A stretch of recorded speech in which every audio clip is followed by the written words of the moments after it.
The North-South Commuter Railway System is a flagship project of the government under the Build, Build, Build program. It is the largest railway project in the Philippines to date. The NSCR is co-financed by the Asian Development Bank and the Japan International Cooperation Agency.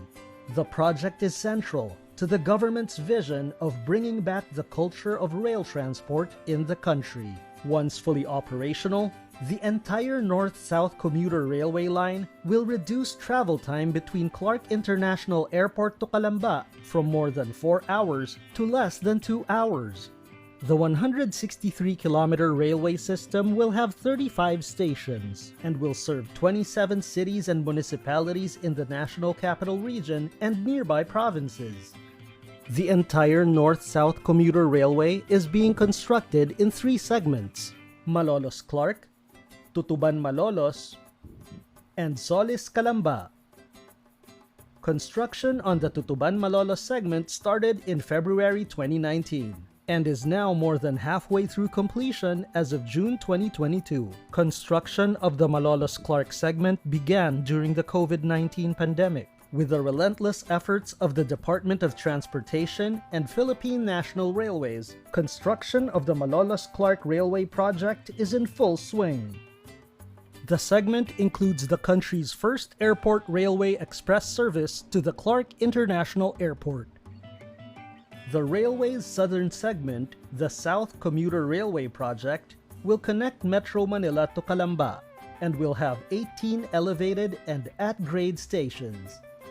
The signing of the South Commuter Railway Project loan agreement between ADB and the Government of the Philippines in June 2022 marks another milestone in the government's efforts to provide comfort and convenience to Filipino commuters within Metro Manila and neighboring provinces. The entire North-South Commuter Railway will create more than 59,000 jobs during construction and over 4,600 jobs during actual operation. It will spur growth multiplier effects in the economy through supplier contracts and create new job opportunities through better connectivity in the region. The project will contribute to the Philippines' climate change action agenda. It is estimated that by 2040, more than 600,000 passengers will be using the railway daily, resulting in lower greenhouse gas emissions in the country. The government of the Philippines remains steadfast in making the dream of a more comfortable life for every Filipino a reality.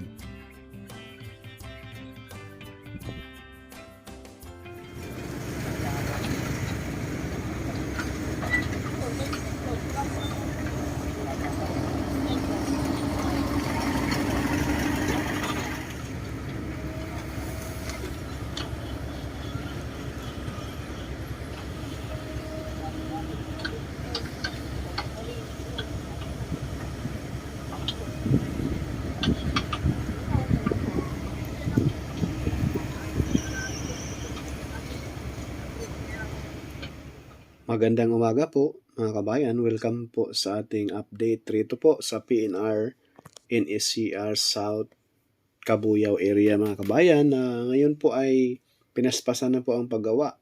Next nilang gagawin mga kabayan, ganito na po, no? Ayan, tapos na po sila mag board file test, no?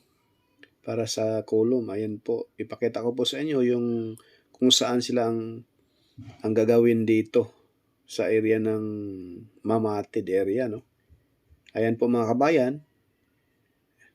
Ipasilip ko po dyan sa baba mismo sa area na ito na ito po ay katabi mismo ng Mamatid Station.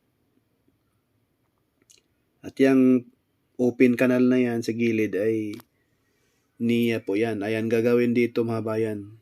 Yun na po, no? Maghukay sila ng mga 10 feet or 15 or 20, no? Para doon ibaon yung mga rebars na yan. Makikita natin. Bali, 6 na rebars ibaon sa pinakailalim pa.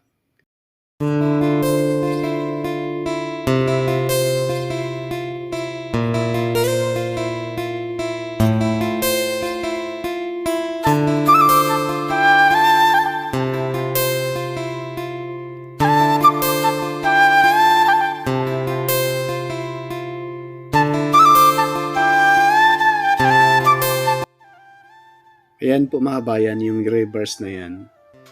Yan na po yung gagamitin mga kabayan na ibaon. No? Ayan. So, ibig sabihin mga kabayan, magsimula na po dito sa mismong mamatid. Ang paghukay para sa mismong poste ng PNR. Ayan na po yung mismong poste na yan. Bali, 6 na poste ang ibababaon. Saka yung mismong bubuhusan yan, pinakasolid. At saka sila maglagay ng poste para sa mismong pinaka-main, no? Ayan.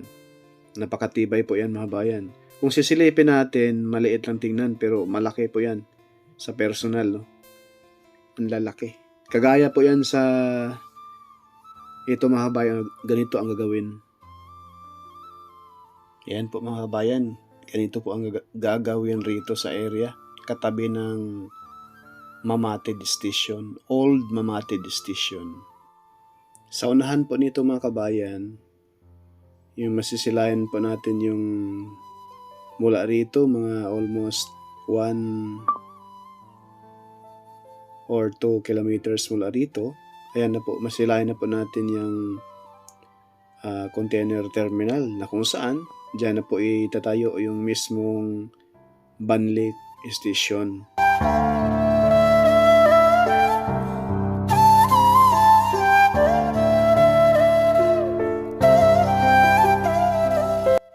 Balang araw mga kabayan, magkakaroon na ng cargo, no?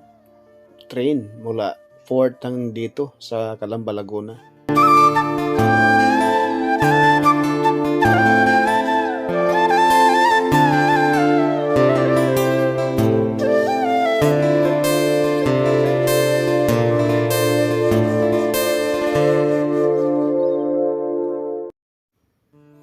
Masisilayan po natin mga kabayan, yung kulay orange na yan na po yung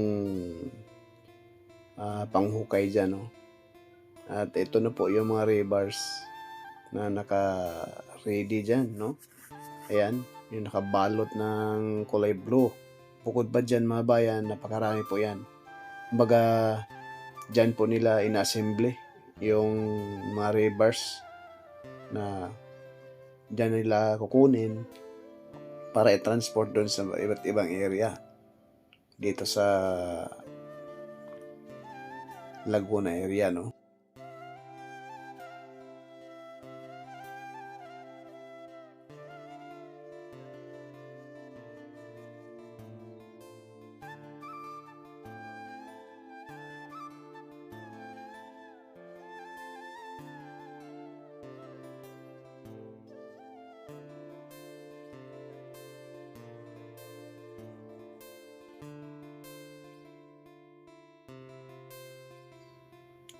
At yung malaking steel na yan po yung mismong dyan po dadaan yung mismong rebars na yan.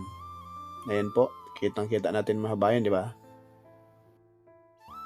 So, abang-abangan po ninyo mga bayan yung ating mga update rito, no? Sa iba po na hindi pa nakapag-subscribe, paki-support na rin po sa ating YouTube channel, Porka Studio mga kabayan. Maraming salamat po at enjoy po sa panonood sa latest update rito po sa PNR NCR South. Magandang umaga po sa lahat at ingat po tayo sa araw Friday, no? Sa pag-uwi mamayang hapon, matraffic na naman, bumper to bumper. And God bless po sa lahat.